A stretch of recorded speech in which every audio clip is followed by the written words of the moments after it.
There are modes of apprehension and action that protect you from despair. And despair is real. Pain and suffering are real. And what that implies is that whatever protects you from pain and despair is more real than suffering itself. And you might ask yourself, well, do such things exist? And the answer is, well, you kind of have to see that for yourself. I was talking to a very wise man today who's atheistic and somewhat nihilistic in his orientation. Brilliant man who gets tremendous solace from music. And I think that's true of all of us. Partly why we open the show with music. It's like, well, does music help? Sure, because while you're listening, if you're engaged and engrossed, you drop your painful self-consciousness and fall into the moment. And that's a religious experience, by definition. And you might say, well, if you were sufficiently deeply religious, you would live in that state all the time. And that's not a state of illusion, quite the contrary, it's a state of enlightenment. And that state's real. It's the most real, it's what is most real.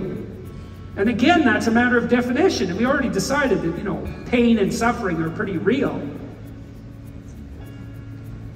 They're more real than matter, you know, pain and suffering. At least that's how people act. When you ask someone about their deepest reality, you say, what's the matter? And you don't mean, you know, are you still solid?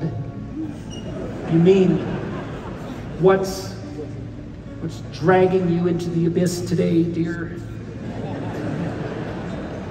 You know, and that response is usually something to do with the realm of pain and suffering, and whatever you can offer as a respite from that, that isn't just burying your head in the sand, which doesn't work anyways, is part of the religious enterprise. Again, this is by definition. You know, if you encounter someone inspiring, or if you encounter something that fills you with awe, that makes you lose yourself in the moment, well, then you're moving into the religious domain. And one of the purposes of religious practice, which is why it's a practice, by the way, is to learn how to be there more. And one of the advantages of having children is that children can teach you how to be there. They do that when you play with them. You know, if you're sensible and awake and you have kids around you and you play with them and you fall into that,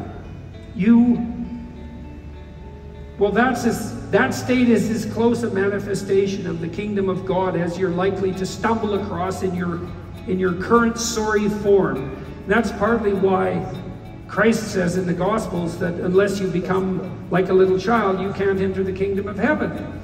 And you think, well, you know, is that real? It's like, well, it depends on what you mean by real. You know, and people laugh at me for questioning in that manner. You know, that if someone asks me a question, I ask them what the hell they mean, because their questions are always loaded with axiomatic assumptions. It's like, well, is God real? Like this table? It's like, no, God's not real like this table. Is that so surprising? There's never been that claim. The Christian claim, for example, the Jewish claim has always been, the Buddhist claim for that matter, the Taoist claim is that whatever God is ineffable. It's not of this material world. Well, is that the only thing that's real? What's material? It's like, well, your pain's real. Is that material? Not obviously. It's subjective. It's not objective. Is it real? Well, you sure bloody well act like it's real. And try arguing with pain. It's real enough so that whatever your arguments are aren't going to move it in the least. But that doesn't mean that there's no respite. It means that, and if there is respite from pain, and pain is undeniably real, then whatever provides respite from pain is more real. And what does? Love does, truth does, beauty does, justice does, these eternal verities. And you might think of the spirit that constitutes the source of the eternal verities. That's God, by definition. Is that real? Have it your way.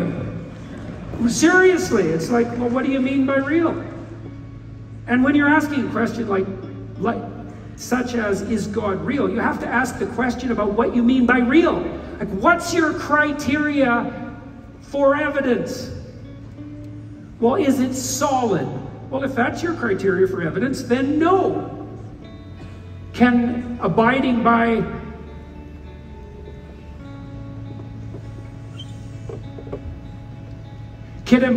the Spirit of the eternal verities protect you from suffering? Yes. Is that real? That's up to you to figure out. This is also why your life is faith-based in the final analysis. You have to decide what's real. It's not self-evident. And you have to make a decision. You have to act out the decision. So, also good luck with that.